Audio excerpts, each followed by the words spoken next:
എട്ടാം ക്ലാസ്സിലെ സോഷ്യൽ സയൻസിന്റെ ഫസ്റ്റത്തെ ചാപ്റ്റർ ഹേർലി ഹ്യൂമൻ ലൈഫ് അഥവാ ആദ്യകാല മനുഷ്യജീവിതം എന്ന ചാപ്റ്ററിന്റെ ഫസ്റ്റ് പാർട്ടാണ് ഈ വീഡിയോയിലൂടെ നമ്മൾ പഠിക്കുന്നത്.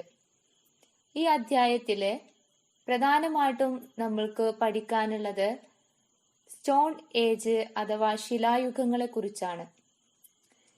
അവയിൽ ഒന്നാണ് പ്രാചീന ശിലായുഗം അഥവാ പാലിയോളിത്തിക് ഏജ്, 2 മധ്യശിലായുഗം അഥവാ മിസോളിത്തിക് ഏജ്, 3 നവീന ശിലായുഗം അഥവാ നിയോളിത്തിക് ഏജ്, 4 താമ്രശിലായുഗം അഥവാ കാൽക്കോളിത്തിക് ഏജ് എന്നിവയാണ്. നമ്മുടെ ചാപ്റ്ററിന്റെ ആദ്യത്തിൽ തന്നെ ഒരു ചെറിയൊരു ഡിസ്ക്രിപ്ഷൻ നമുക്ക് കാണാൻ കഴിയുന്നുണ്ട്. ഇത് പാലിയോളിത്തിക് മാന്റെ ജീവിതത്തെ കുറിച്ച് സൂചിപ്പിക്കുന്ന ചെറിയൊരു ഡിസ്ക്രിപ്ഷൻ ആണ്. ഇതിൽ പറയുന്നത് എന്തെന്ന് നമുക്ക് നോക്കാം. നോർത്ത് വെസ്റ്റ് ഫ്രാൻസിലെ ലാസ്കോ എന്ന പ്രദേശത്തെ 2 കുട്ടികള് അവരുടെ വേട്ടപ്പട്ടിയുമായിട്ട് മുയലുകളെ വേട്ടയാടാൻ വേണ്ടി ഇറങ്ങി. വേട്ടയാടുന്നതിനിടയില് അവർക്ക് അവരുടെ കയ്യിലുണ്ടായിരുന്ന വേട്ടപ്പെട്ടിയെ കാണാതായി.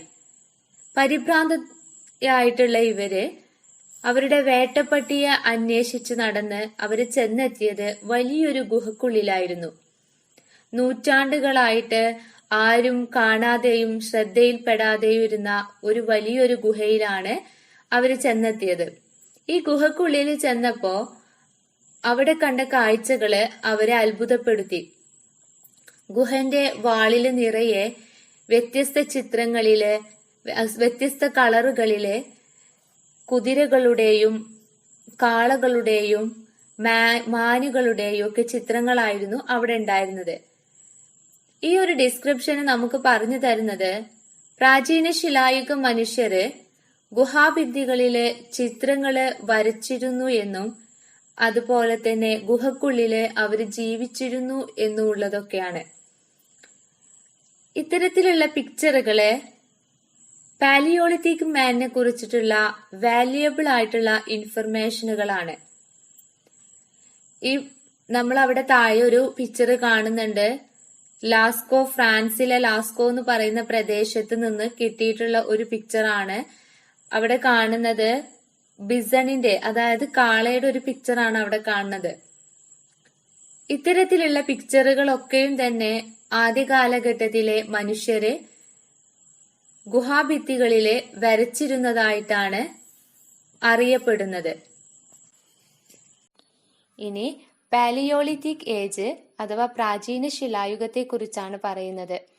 Early mans lived by hunting and gathering fruits and tubers. പ്രാചീന ശിലായുഗത്തിലെ മനുഷ്യര് ജീവിച്ചിരുന്നത് വേട്ടയാടിയും അതുപോലെ തന്നെ ഭക്ഷണങ്ങള് ശേഖരിച്ചും ജീവിച്ചവരായിരുന്നു. ഇവര് ഭക്ഷണത്തിന് വേണ്ടിയിട്ട്, ഫുഡിന് വേണ്ടിയിട്ട് വൺ പ്ലേസ് ടു അനദർ, ഒരു സ്ഥലത്ത് നിന്ന് മറ്റൊരു സ്ഥലത്തേക്ക് അവര് യാത്ര ചെയ്തിട്ടൊക്കെ ആയിരുന്നു അവര് ഫുഡ് കണ്ടെത്തിയിരുന്നത്. അതായത് ഫുഡ് ഈസിലി എളുപ്പത്തിൽ കണ്ടെത്തുന്നതിന് വേണ്ടിയിട്ട് പുതിയ പ്ലേസുകളിലേക്ക് അവര് യാത്ര ചെയ്തിട്ടായിരുന്നു അവര് ഫുഡുകൾ കണ്ടെത്തിയിട്ടുണ്ടായിരുന്നത്. അതുപോലെ തന്നെ early man's was wandered and nomad. ഒന്നെങ്കിൽ നാടോടികൾ എന്നോ അല്ലെങ്കിൽ അലഞ്ഞു തിരിഞ്ഞ് നടക്കുന്നവരെന്നോ ഒക്കെ നമുക്ക് ഈ പാലിയോളിത്തിക് മാനിനെ വിളിക്കാം. കാരണം ഇവര് ഫുഡിന് വേണ്ടിയിട്ടും അതുപോലെ തന്നെ ഷെൽട്ടറിന് വേണ്ടിയിട്ടും പാർപ്പിടത്തിനും അതുപോലെ തന്നെ ഭക്ഷണ ആവശ്യങ്ങൾക്ക് വേണ്ടിയിട്ടും ഇവര് സെർച്ച് ചെയ്ത് നടക്കുന്നവരായിരുന്നു. ഇവര് ജീവിച്ചിരുന്നത് സ്മോൾ ഗ്രൂപ്പ്സ്, ചെറിയ ചെറിയ സംഘങ്ങളായിട്ടാണ്, ഗ്രൂപ്പുകളായിട്ടാണ് ഇവര് ജീവിച്ചിരുന്നത്. അതുപോലെ തന്നെ പ്രാചീന ശിലായുഗത്തിലെ മനുഷ്യരെ കുറിച്ച് പറയുമ്പോൾ ഹാഡ് ലിമിറ്റഡ് ഫെസിലിറ്റീസ്. ഇവരുടെ ജീവിതത്തിലെ വളരെ കുറഞ്ഞ ഫെസിലിറ്റീസ് മാത്രമേ ഉണ്ടായിരുന്നുള്ളൂ. വളരെ ചുരുങ്ങിയ അവസരങ്ങൾ മാത്രമേ ഉണ്ടായിരുന്നുള്ളൂ. അതുപോലെ തന്നെ വളരെ ഇന്യൂമറബിൾ ആയിട്ടുള്ള എണ്ണമറ്റ രീതിയിലുള്ള ഡിഫിക്കൽട്ടീസ്, അതുപോലെ തന്നെ ട്രാജഡീസ് ഒക്കെ ഇവർക്ക് നേരിടേണ്ടി വന്നിട്ടുണ്ട്. ഒരുപാട് പ്രയാസങ്ങൾ, ദുരന്തങ്ങളൊക്കെ നേരിടേണ്ടി വന്നിട്ടുണ്ട്. അതായത് like attacks of the wild animals, forest fires and storms. അതായത് വന്യമൃഗങ്ങളിൽ നിന്ന്, കാട്ടുതീയിൽ നിന്ന്, കൊടുങ്കാറ്റിൽ നിന്നൊക്കെയുള്ള അറ്റാക്കുകൾ നേരിടേണ്ടി വന്നവരാണ് പാലിയോളിത്തിക് മാൻ എന്ന് പറയുന്നത്.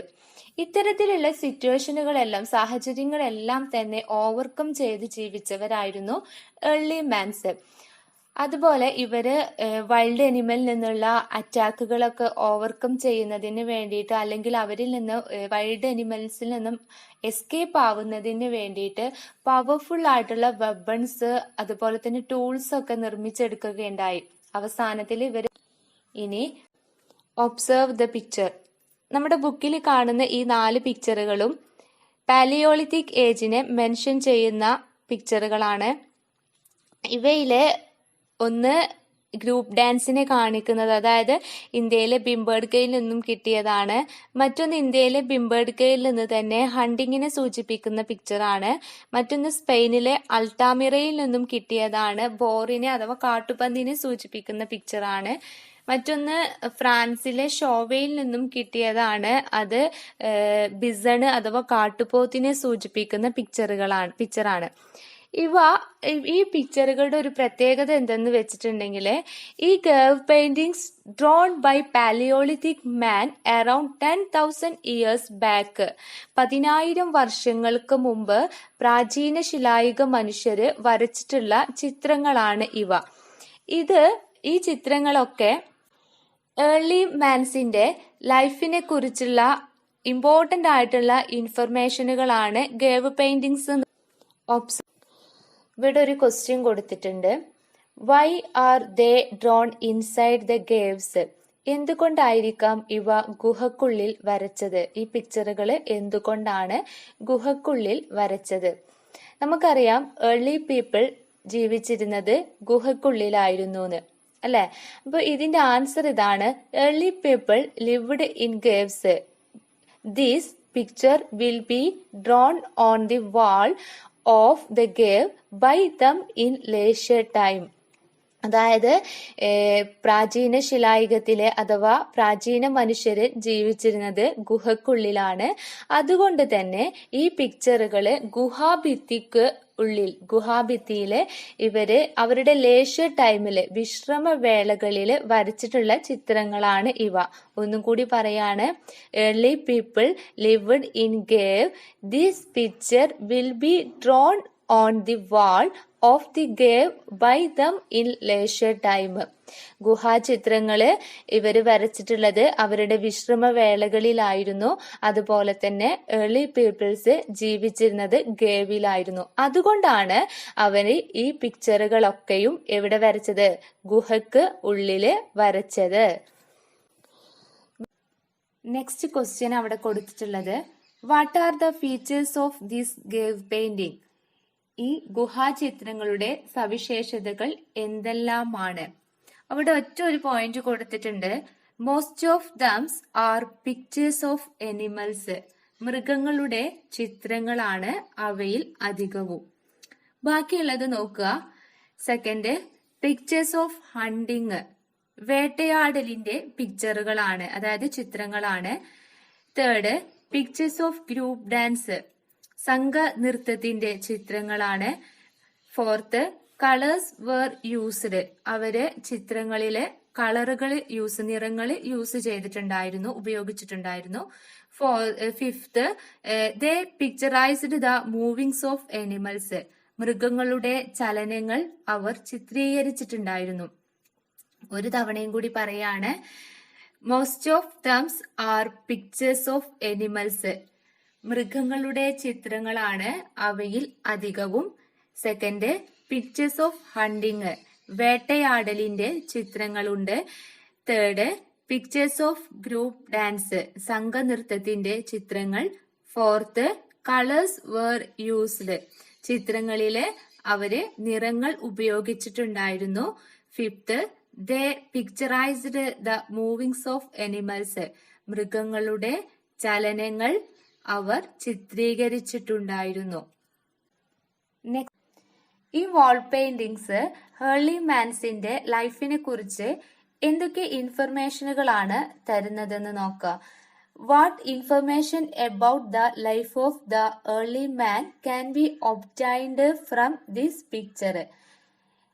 പ്രാചീന മനുഷ്യന്റെ ജീവിതത്തെ കുറിച്ചുള്ള എന്തെല്ലാം വിവരങ്ങളാണ് ഈ ഗുഹാചിത്രങ്ങള് നമുക്ക് തരുന്നത്? ഫസ്റ്റ് പോയിന്റ്, 100 അനിമൽസ്, മൃഗങ്ങളെ വേട്ടയാടിയിരുന്നു. Second point, collectively engaged in recreational activities, സംഘമായി വിനോദത്തിൽ ഏർപ്പെട്ടിരുന്നു. Third point, observe the movement of animals, മൃഗങ്ങളുടെ ചലനത്തെ നിരീക്ഷിച്ചിരുന്നു. Fourth point, they had close contact with animals, മൃഗങ്ങളുമായിട്ട് വളരെ അടുത്ത ബന്ധം ഉണ്ടായിരുന്നു. Fifth point, they were expert in art, കലയിലെ വൈദഗ്ധ്യമുള്ളവരായിരുന്നു അവർ. ഒന്നും കൂടി പറയാണ്, 100 അനിമൽസ്, മൃഗങ്ങളെ വേട്ടയാടിയിരുന്നു.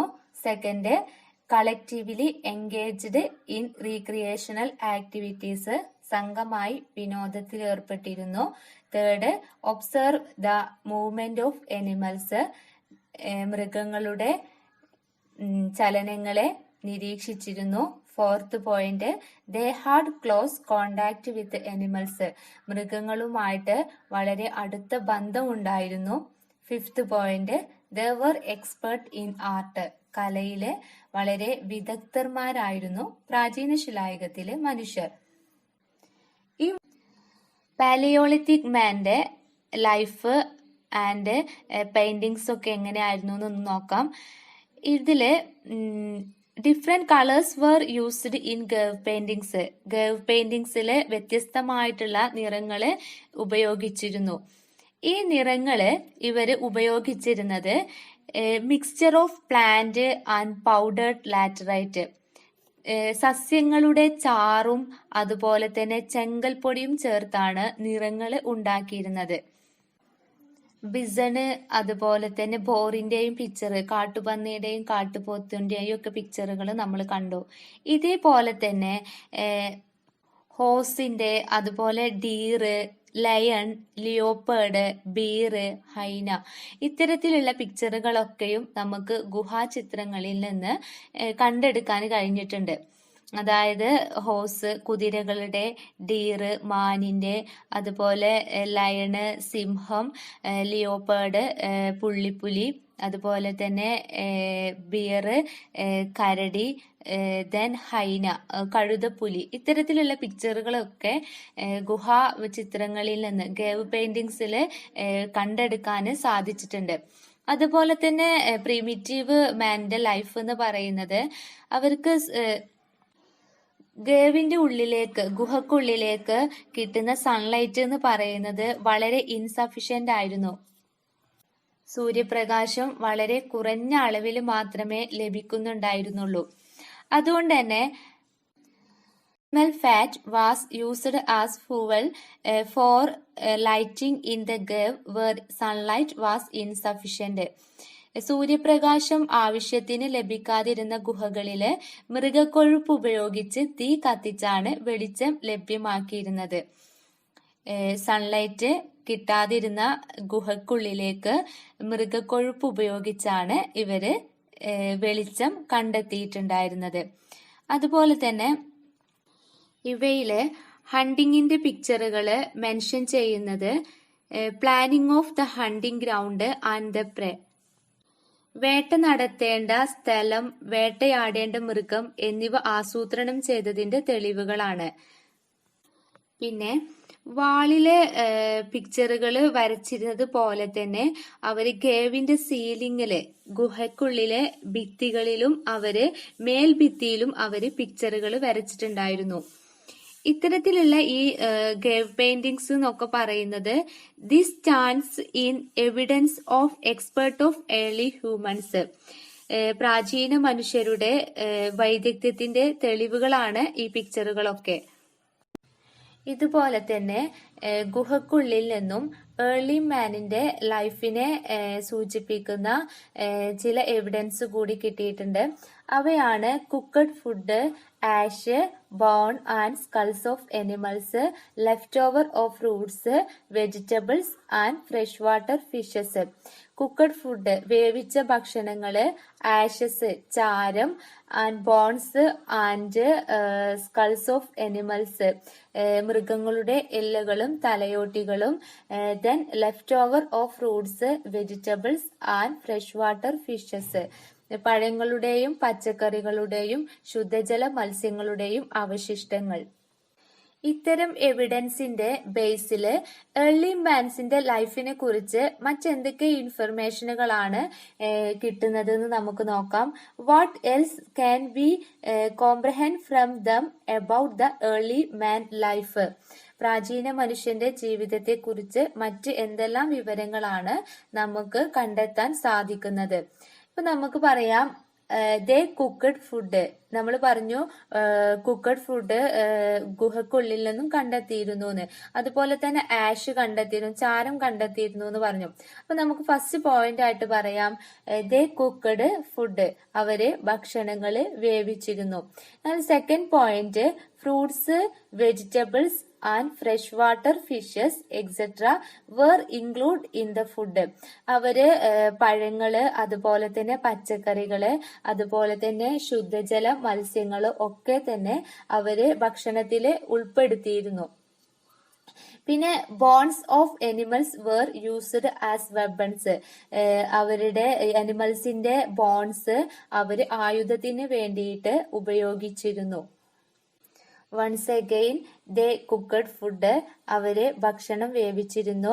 Then fruits, vegetable and fresh water fishes were included in the food. പഴങ്ങളും പച്ചക്കറികളും ശുദ്ധജല മത്സ്യങ്ങളും അവരുടെ ഭക്ഷണത്തിൽ ഉൾപ്പെടുത്തിയിരുന്നു. Then bones of animals were used as weapon. അനിമൽസിന്റെ എല്ലുകളും അതുപോലെ തന്നെ മറ്റും വെപ്പണിന് വേണ്ടി, ആയുധത്തിന് വേണ്ടിയിട്ട് ഉപയോഗിച്ചിരുന്നു. പാലിയോളിത്തിക് മാന്റെ ഹണ്ടിങ്ങിനെ കുറിച്ച് പറയുകയാണെങ്കിൽ, പാലിയോളിത്തിക് ഹ്യൂമൻസ് ഹണ്ടഡ് കളക്റ്റീവ്ലി. പ്രാചീന ശിലായുഗ മനുഷ്യര് കൂട്ടത്തോടെയാണ് ഇര തേടിപ്പോയിരുന്നത്. അതില് strong among them lead the group. Strong ആയിട്ടുള്ള, കരുത്തായിട്ടുള്ള ആളായിരുന്നു ഇവരുടെ ഗ്രൂപ്പിനെ നയിച്ചിരുന്നത്. അതുപോലെ തന്നെ ജെൻഡർ ഡിഫറൻസ് ഒന്നും ഇവരുടെ ഹണ്ടിങ്ങിൽ കാണിച്ചിട്ടുണ്ടായിരുന്നില്ല. സ്ത്രീ പുരുഷ വ്യത്യാസമൊന്നും ഹണ്ടിങ്ങിൽ ഉണ്ടായിരുന്നില്ല. എല്ലാവരും ഇര തേടാൻ വേണ്ടിയിട്ട് പോയിട്ടുണ്ടായിരുന്നു. പിന്നീട് ഇവര് 100 അനിമൽസിനെയും അതുപോലെ തന്നെ കാർക്കേസസിനെയും, വേട്ടയാടി പിടിച്ച മൃഗങ്ങളെയും ചത്ത മൃഗങ്ങളുടെയും ഭക്ഷണം ഇവര് ഭക്ഷിച്ചിരുന്നു. ഹണ്ടിങ്ങിന് വേണ്ടിയിട്ട് വെപ്പൺസ് ഉപയോഗിച്ചിരുന്നത് സ്റ്റോണ് വെച്ചിട്ടായിരുന്നു. അതായത് കല്ലുകൊണ്ടായിരുന്നു ഇവര് ആയുധങ്ങള് നിർമ്മിച്ചിട്ടുണ്ടായിരുന്നത്. അതിനപ്പുറത്തേക്ക് ബോൺസ് ഓഫ് എനിമൽസിന്റെ എല്ലുകള്, അതുപോലെ തന്നെ ഐവറി, ആനക്കൊമ്പുകള്, അതുപോലെ പീസ് ഓഫ് വുഡ്സ്, തടിക്കഷ്ണങ്ങൾ ഉപയോഗിച്ചിട്ടും ഇവര് വെപ്പണുകള് അഥവാ ആയുധങ്ങൾ നിർമ്മിച്ചിട്ടുണ്ടായിരുന്നു. And hide and bark were used the cloth. അതുപോലെ മൃഗത്തോലും മരത്തോലും വസ്ത്രങ്ങളായിട്ട് ഇവര് ഉപയോഗിച്ചിട്ടുണ്ടായിരുന്നു.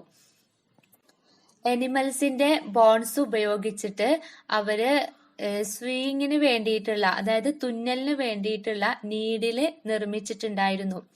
ഒരു തവണയും കൂടി പറയാണ്, പ്രാചീന മനുഷ്യര്, പാലിയോളിത്തിക് ഹ്യൂമണ് ഹണ്ട് ചെയ്തിരുന്നത് കളക്റ്റീവ്ലി ആയിരുന്നു, കൂട്ടത്തോടെയായിരുന്നു. ദെൻ അവരുടെ ഹണ്ടിങ്ങില് ജെൻഡർ ഡിഫറൻസ്, സ്ത്രീ പുരുഷം എന്നുള്ള വ്യത്യാസം അവർ കാണിച്ചിട്ടുണ്ടായിരുന്നില്ല. എല്ലാവരും ഹണ്ടിങ്ങിന് വേണ്ടിയിട്ട് പോയിട്ടുണ്ടായിരുന്നു. അതുപോലെ തന്നെ 100 അനിമൽസിനെയും കാർക്കേസസിനെയും ചത്ത അനിമൽസിനെയും അവര് ഭക്ഷിച്ചിട്ടുണ്ടായിരുന്നു. ഹണ്ടിങ്ങിന് വേണ്ടിയിട്ട് അവര് സ്റ്റോണ് കൊണ്ടും അതുപോലെ അനിമൽസിന്റെ ബോൺസ് കൊണ്ട്, അതായത് മൃഗങ്ങളുടെ എല്ല് കൊണ്ടും, ഐവറി ആനക്കൊമ്പ് ഉപയോഗിച്ചിട്ടും, പീസ് ഓഫ് വുഡ് മരക്കഷ്ണങ്ങൾ ഉപയോഗിച്ചിട്ടും ഒക്കെ ആയിരുന്നു വെപ്പണ് ആയുധങ്ങൾ ഉണ്ടാക്കിയിട്ടുണ്ടായിരുന്നത്. Hide and bark were used as a cloth. അതുപോലെ തന്നെ തോലുകള്, മരത്തോലുകളും മൃഗത്തോലുകളും വസ്ത്രങ്ങളായിട്ട് ഉപയോഗിച്ചിരുന്നു. പിന്നെ സ്വീയിങ്ങിന് വേണ്ടിയിട്ട് തുന്നുന്നതിന്, വസ്ത്രങ്ങള് തുന്നിയെടുക്കുന്നതിന് വേണ്ടിയിട്ടുള്ള നീഡിലിന് അവർ ഉപയോഗിച്ചിരുന്നത് മൃഗത്തിന്റെ തോലുകളായിരുന്നു. സൂചികളായിട്ട് ഉപയോഗിച്ചിരുന്നത് മൃഗത്തിന്റെ തോലുകൾ തുന്നുന്നതിനുള്ള സൂചികളായിട്ട് അവർ ഉപയോഗിച്ചിരുന്നത് എല്ലുകളായിരുന്നു. ഈ ക്വസ്റ്റ്യൻ നോക്കുക. What information about the Paleolithic life is obtained from the cave based on the following hints? പ്രാചീന ശിലായുഗ മനുഷ്യന്റെ ജീവിതത്തെക്കുറിച്ച് ഗുഹാചിത്രങ്ങളിൽ നിന്ന് എന്തെല്ലാം വിവരങ്ങളാണ് ലഭിക്കുന്നത്? അവിടെ കുറച്ച് സൂചനകള് കൊടുത്തിട്ടുണ്ട്. അതിന്റെ അടിസ്ഥാനത്തിലാണ് നമ്മളോട് ചർച്ച ചെയ്യാൻ പറഞ്ഞിട്ടുള്ളത്. അവയിൽ ഫസ്റ്റത്തെ ഒന്നാണ് ടൂൾസ് അഥവാ ഉപകരണങ്ങള്. ടൂൾസ് എങ്ങനെയായിരുന്നു നോക്കാം. First point, they also used bones of animals, ivory, piece of woods as weapons. പ്രാചീന മനുഷ്യര് അനിമൽസിന്റെ എല്ലുപയോഗിച്ചിട്ടും ആനക്കൊമ്പുകൾ ഉപയോഗിച്ചിട്ടും അതുപോലെ തന്നെ പീസ് ഓഫ് വുഡ്സ് മരക്കഷ്ണങ്ങൾ ഉപയോഗിച്ചിട്ടുമാണ് ആയുധങ്ങൾ നിർമ്മിച്ചെടുത്തത്. Second point, the bones of animals were used as needle of sewing. തുന്നുന്നതിന് വേണ്ടിയിട്ടുള്ള സൂചികളായി മൃഗങ്ങളുടെ എല്ലുകൾ ഉപയോഗിച്ചു. Once again, first point, they used bones of animals, ivory, piece of woods, etc. as weapons. Animalsന്റെ എല്ലുകളും ആനക്കൊമ്പുകളും മരക്കഷ്ണങ്ങളും ആയുധങ്ങളായിട്ട് ഉപയോഗിച്ചു. Second point, the bones of animals were used as needle of sewing. തുന്നുന്നതിനുള്ള സൂചികളായിട്ട് മൃഗങ്ങളുടെ എല്ലുകൾ ഉപയോഗിച്ചു. നെക്സ്റ്റ്, ദെൻ ഷെൽട്ടർ അഥവാ വാസസ്ഥലം. Early peoples lived in cave. പ്രാചീന മനുഷ്യര് ജീവിച്ചിരുന്നത് ഗേവിലായിരുന്നു. Second point, cave protection from rain, wild animals, storm and forest fire. അതായത് മഴയിൽ നിന്നും കാട്ടുതീയിൽ നിന്നും കൊടുങ്കാറ്റിൽ നിന്നും ഒക്കെ രക്ഷപ്പെടുന്നതിന് വേണ്ടിയിട്ട് അവര് ഗേവിലായിരുന്നു താമസിച്ചിരുന്നത്. വൺസ് അഗെയിൻ ഷെൽട്ടർ ഒന്നും കൂടി പറയാണ്. Early peoples lived in cave. പ്രാചീന മനുഷ്യര് ജീവിച്ചിരുന്നത് ഗേവിലായിരുന്നു. Second point, cave protection from rain, storm, forest fire and wild animal. വന്യമൃഗങ്ങളിൽ നിന്നും കൊടുങ്കാറ്റിൽ നിന്നും കാട്ടുതീയിൽ നിന്നും മഴയിൽ നിന്നും രക്ഷ നേടുന്നതിന് വേണ്ടിയിട്ട് അവര് ഗുഹകളില് ജീവിച്ചു. ഇനി ആർട്ടിസ്റ്റിക് സ്കിൽസ് അഥവാ കലാവൈദഗ്ധ്യം എന്താന്ന് നോക്കാം. First point, they expert in painting. അവർക്ക് പെയിന്റിങ്ങില് വളരെ വൈദഗ്ധ്യമുണ്ടായിരുന്നു. Second point, making cloth by hide and bark. മൃഗത്തോലും മരത്തോലും വസ്ത്രങ്ങളായി ഉപയോഗിച്ചു. Once again, they were expert in painting. അവര് പെയിന്റിങ്ങിൽ വളരെ വിദഗ്ധന്മാരായിരുന്നു. Second point, making cloth by hide and bark. മൃഗത്തോലും മരത്തോലും വസ്ത്രങ്ങളായി ഉപയോഗിച്ചു. നെക്സ്റ്റ്, ഫുഡ് അഥവാ ആഹാരം. First point, they found their food from hunting. വേട്ടയാടിയിട്ടായിരുന്നു അവര് ഭക്ഷണങ്ങള് കണ്ടെത്തിയിരുന്നത്. Second point, they ate the flesh of 100 animals and carcasses. വേട്ടയാടി പിടിച്ച മൃഗങ്ങളെയും ചത്ത മൃഗങ്ങളുടെയും മാംസം അവർ ഭക്ഷിച്ചിരുന്നു. ഒരു തവണയും കൂടി പറയാണ്. First point, they found their food from hunting. വേട്ടയാടിയായിരുന്നു അവര് ഭക്ഷണം കണ്ടെത്തിയിരുന്നത്. Second point, they ate the flesh of 100 animals and carcasses. വേട്ടയാടി പിടിച്ച മൃഗങ്ങളുടെയും ചത്ത മൃഗങ്ങളുടെയും മാംസം അവർ ഭക്ഷിച്ചിരുന്നു. നെക്സ്റ്റ്, സോഷ്യൽ ലൈഫ് അഥവാ സംഘജീവിതം. First point, they hunted collectively. അവര് കൂട്ടത്തോടെയായിരുന്നു വേട്ടയാടിയിരുന്നത്. Second point, collectively engaged in recreational activities. സംഘമായിട്ട് വിനോദത്തിൽ ഏർപ്പെട്ടിരുന്നു. ഒന്നുകൂടി പറയാണ്. First point, they hunted collectively. അവര് കൂട്ടത്തോടെയായിരുന്നു വേട്ടയാടിയിരുന്നത്. Second point, collectively engaged in recreational activities. സംഘമായിട്ട് വിനോദത്തിൽ ഏർപ്പെട്ടിരുന്നു. ദെൻ മീൻസ് ഓഫ് ലൈവ്ലിഹുഡ് അഥവാ ഉപജീവന മാർഗം എങ്ങനെയായിരുന്നു നോക്കാം. They found their means of livelihood from hunting. വേട്ടയാടിയിട്ടായിരുന്നു ഉപജീവന മാർഗം നടത്തിയിരുന്നത്. They found their means of livelihood from hunting. വേട്ടയാടിയായിരുന്നു അവർ ഉപജീവന മാർഗം നടത്തിയിരുന്നത്. നെക്സ്റ്റ് പ്ലാനിംഗ് ആണ് അഥവാ ആസൂത്രണം. Cave paintings are the evidence for their planning of hunting. Cave പെയിന്റിങ്സില് അഥവാ ഗുഹാചിത്രങ്ങളില് കണ്ടിരുന്ന തെളിവുകളൊക്കെയും തന്നെ അവരുടെ ഹണ്ടിങ്ങിന്റെ പ്ലാനിങ്ങിനെ കുറിച്ചുള്ളതായിരുന്നു. Cave paintings are the evidence of their planning of hunting. ഹണ്ടിങ്ങിന്റെ പ്ലാനിങ്ങിനെ, ആസൂത്രണത്തെ സൂചിപ്പിക്കുന്നവയായിരുന്നു ഗേവ് പെയിന്റിങ്സ്. അടുത്തത് യൂസ് ഓഫ് ഫയർ അഥവാ തീയുടെ ഉപയോഗം. ദേ used fire has light and for cooking food. തീ ഉപയോഗിച്ചിരുന്നത് അവര് ലൈറ്റിന് വേണ്ടിയിട്ട്, വെളിച്ചത്തിന് വേണ്ടിയിട്ടും അതുപോലെ തന്നെ ഭക്ഷണങ്ങള് വേവിക്കുന്നതിന് വേണ്ടിയിട്ടുമായിരുന്നു. They used fire as a light and for cooking food. പ്രകാശത്തിന് വേണ്ടിയിട്ടും അഥവാ വെളിച്ചത്തിന് വേണ്ടിയിട്ടും ഭക്ഷണങ്ങള് വേവിക്കുന്നതിന് വേണ്ടിയിട്ടുമായിരുന്നു അവര് തീ ഉപയോഗിച്ചിട്ടുണ്ടായിരുന്നത്. ഇത്തരത്തിലുള്ള ഇൻഫർമേഷനുകളാണ് പാലിയോളിത്തിക് മാന്റെ ലൈഫിൽ നിന്നും നമുക്ക് കിട്ടുന്നത്. അതായത് ടൂൾസിൽ നിന്നും social life, food, planning, shelter, artistic skills, അതുപോലെ means of livelihood, use of fire, ഇവയിൽ നിന്നൊക്കെ കിട്ടുന്ന ഇൻഫർമേഷനുകളാണ് ഇപ്പോ നമ്മൾ പറഞ്ഞത്. പേജ് 9 ഒരു ക്വസ്റ്റ്യൻ ഉണ്ട്. Can the Paleolithic age be termed as the age of hunters? Why? പ്രാചീന ശിലായുഗത്തെ വേട്ടയാടൽ യുഗം എന്ന് വിശേഷിപ്പിക്കാമോ? എന്തുകൊണ്ട്? പലപ്പോഴും എക്സാമുകളിൽ വന്നിട്ടുള്ള ഒരു ക്വസ്റ്റ്യൻ ആണിത്. ഇതിന്റെ ആൻസർ ശ്രദ്ധിക്കുക. The Paleolithic people found their means of livelihood from hunting. പ്രാചീന ശിലായുഗ മനുഷ്യര് വേട്ടയാടിയിട്ടായിരുന്നു അവരുടെ ഉപജീവന മാർഗം നടത്തിയിരുന്നത്.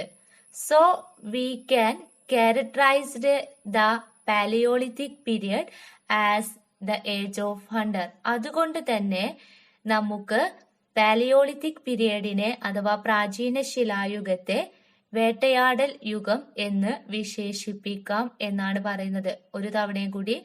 The Paleolithic people found their means of livelihood from hunting. പ്രാചീന ശിലായുഗത്തിലെ മനുഷ്യര് വേട്ടയാടിയിട്ടായിരുന്നു ഉപജീവന മാർഗം കണ്ടെത്തിയിരുന്നത്.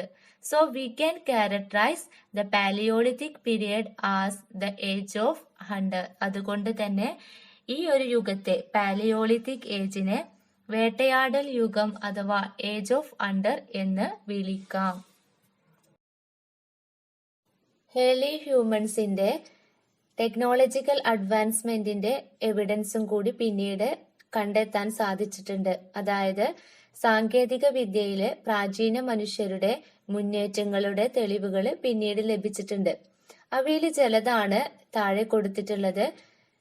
Picture were drawn on bones and horns of animals and on cave and rocks. മൃഗങ്ങളുടെ എല്ലുകളിലും കൊമ്പുകളിലും ഗുഹകളിലും പാറകളിലും ചിത്രങ്ങൾ വരച്ചു. Then ornament of ivory, bones, stones and shell were made. ആനക്കൊമ്പ്, എല്ല്, കല്ല്, ചിപ്പി എന്നിവ കൊണ്ട് ആഭരണങ്ങൾ നിർമ്മിച്ചു. Third, flute like wind instrument were made out of bones. എല്ലുകൾ കൊണ്ട് സുഷിരവാദ്യങ്ങൾ നിർമ്മിച്ചു. Fourth, stones statued were made. കല്ലുകൊണ്ടുള്ള ചെറിയ പ്രതിമകൾ നിർമ്മിച്ചു. Fifth, human figures were molded from clay. കളിമണ്ണ് കൊണ്ട് മനുഷ്യ രൂപങ്ങൾ ഉണ്ടാക്കി. Sixth, vessels were worn out of bark fiber. മരനാരുകൾ കൊണ്ട് പാത്രങ്ങൾ നെയ്തുണ്ടാക്കി. ഒരു തവണയെ കൂടി പറയാണ്. Picture were drawn on the bones and horns of animals and on cave and rocks. മൃഗങ്ങളുടെ എല്ലുകളിലും കൊമ്പുകളിലും ഗുഹകളിലും പാറകളിലും ചിത്രങ്ങൾ വരച്ചു. Second, ornaments of ivory, bones, stones and shell were made. ആനക്കൊമ്പ്, എല്ല്, കല്ല്, ചിപ്പി എന്നിവ കൊണ്ട് ആഭരണങ്ങൾ നിർമ്മിച്ചു. Third, flute like wind instrument were made out of stones. എല്ല് കൊണ്ട് സുഷിരവാദ്യങ്ങൾ നിർമ്മിച്ചു. Fourth, stone statue were made. കല്ലുകൊണ്ടുള്ള ചെറിയ പ്രതിമകൾ നിർമ്മിച്ചു. Fifth, human figures were molded from clay. കളിമണ്ണ് കൊണ്ട് മനുഷ്യ രൂപങ്ങൾ ഉണ്ടാക്കി. Sixth, vessels were woven out of bark fiber. മരനാരുകൊണ്ട് പാത്രങ്ങൾ നെയ്തുണ്ടാക്കി. ഈ പിക്ചർ ബിംബേഡ്കയിലെ റോക്ക് ഷെൽട്ടറിന്റെ പിക്ചറാണ്. അതായത് കല്ലുകൊണ്ട് നിർമ്മിച്ച വാസസ്ഥലങ്ങളുടെ പിക്ചറാണ്. Bhimbetka in Madhya Pradesh is a remarkable palaeolithic site. ഇന്ത്യയിലെ പ്രാചീന ശിലായുഗ കേന്ദ്രങ്ങളിലെ ശ്രദ്ധേയമായിട്ടുള്ള ഒന്നാണ് മധ്യപ്രദേശിലെ ബിംബേഡ്ക. ഇതിന്റെ ഫീച്ചർ എന്ന് പറയുന്നത് റോക്ക് ഷെൽട്ടറുകളാണ്. അതായത് കല്ലുകൊണ്ട് നിർമ്മിച്ച വാസസ്ഥലങ്ങളാണ് ഇതിന്റെ ഫീച്ചർ എന്ന് പറയുന്നത്. ഇന്ത്യയിലെ പാലിയോളിത്തിക് സൈറ്റുകളാണ് ഇന്ത്യയുടെ മാപ്പിൽ ഇവിടെ കൊടുത്തിട്ടുള്ളത്. അതില് ബിംബേഡ്ക ഉണ്ട്, അതുപോലെ തന്നെ നർമ്മദ വാലി, നാഗാർജുന, അതുപോലെ തന്നെ ഹാൻസ്ഗി, കുർനൂൽ ഗേവ്സ് ഇവയൊക്കെയാണുള്ളത്. ഇതിന്റെ അടിസ്ഥാനത്തില് ഇവയോരോന്നും ഏതൊക്കെ സ്റ്റേറ്റിലാണ് ഉള്ളതെന്ന് നമുക്കൊന്ന് നോക്കാം. അവയില് ഒന്ന് ബിംബേഡ്ക മധ്യപ്രദേശിലാണെന്ന് നമ്മൾ പറഞ്ഞു.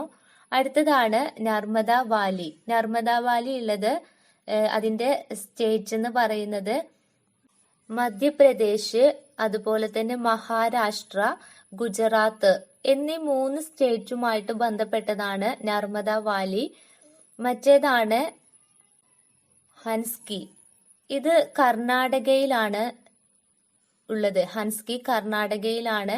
മറ്റൊന്നാണ് നാഗാർജുന കോണ്ട, അത് ആന്ധ്രാപ്രദേശിലാണ്. മറ്റൊന്ന് കുർനൂൽ ഗേവ്സ്, അതുള്ളതും ആന്ധ്രാപ്രദേശിലാണ്. ഒന്നുകൂടി പറയട്ടെ, ബിംബേഡ്ക ഉള്ളത് മധ്യപ്രദേശിലാണ്. നർമ്മദ വാലി മധ്യപ്രദേശിലും മഹാരാഷ്ട്രയിലും ഗുജറാത്തിലും കൂടി ആയിട്ടാണ്. മറ്റ് ഒന്ന് ഹൻസ്കി ഉള്ളത് കർണാടകയിലാണ്. നാഗാർജുന കോണ്ട ആന്ധ്രാപ്രദേശ്, കുർനൂൽ ഗേവ്സും ആന്ധ്രാപ്രദേശിലാണ്. നമ്മൾ എടുത്ത പാലിയോളിത്തിക് ഏജിൽ നിന്നും അഥവാ പ്രാചീന ശിലായുഗത്തിൽ നിന്ന് 2 ക്വസ്റ്റ്യൻ ഞാൻ നിങ്ങൾക്ക് തരികയാണ്. അവയിൽ ഒന്ന് page number 8 cave painting are a source of information about the early human life substantiate. ഗുഹാചിത്രങ്ങൾ പ്രാചീന മനുഷ്യ ജീവിതത്തെ കുറിച്ച് വിവരം തരുന്ന സ്രോതസ്സുകളാണ് സമർത്ഥിക്കുക എന്ന ഈ ഒരു ക്വസ്റ്റ്യനും. മറ്റൊന്ന് page number 10 The field in which the Paleolithic man attained progress as listed below. Find out example for each from the unit. പ്രാചീന ശിലായുഗ മനുഷ്യർ പുരോഗതി കൈവരിച്ച മേഖലകൾ ചുവടെ നൽകുന്നു. അവയ്ക്ക് ഉദാഹരണങ്ങൾ പാഠഭാഗത്തു നിന്ന് കണ്ടെത്തുക. ഈ 2 ചോദ്യത്തിനും നിങ്ങൾ ഉത്തരം എഴുതിയിട്ട് നിങ്ങൾ സെൻഡ് ചെയ്തു തരണം. ഓക്കെ.